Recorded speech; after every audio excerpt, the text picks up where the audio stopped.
వీళ్ళకు ఉన్నటువంటి ఒకే ఒక బ్రహ్మాస్త్రం ఏంటంటే అశ్విని నక్షత్రం వాళ్ళకి మే 18వ తారీఖు తర్వాత రాహు కుంభంలోకి వచ్చినప్పుడు 11వ స్థానంలోకి వస్తున్నాడు. ఆ యొక్క రాహు వీళ్ళని కాపాడేస్తాడండి. రాహు చాలా బలవంతుడిగా ఉన్నాడు.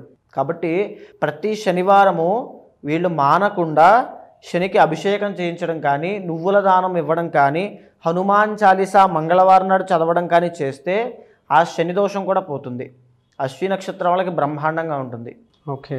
తరువాత ఎప్పుడైతే గురుడు మే 15వ తారీఖు తర్వాత వృషభంలోంచి మిథునంలోకి వెళ్తున్నాడో, ఈ మిథునంలోకి వెళ్ళిన తృతీయ స్థానం అవుతుంది. ఆర్థిక పరంగా కాస్త నలిగినప్పటికీ కూడా ఉన్నటువంటి రాహు మిమ్మల్ని కాస్తూనే ఉంటాడు.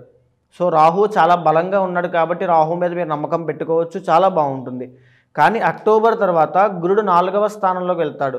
సో ఇక్కడ మీకు వివాహం కాని వాళ్ళకి వివాహం చేయడము, సంతానం లేని వాళ్ళకి సంతానం కలిగించడము, ఒక కొత్త ఫ్యామిలీ అట్మాస్ఫియర్లోకి మీరు ఎంటర్ అవ్వడము, ఇలాంటివన్నీ కూడా అక్టోబర్ తర్వాత నుంచి జరుగుతాయి. సో అక్టోబర్ దాకా మీకు ఎలాంటి ఇబ్బంది ఉండదు.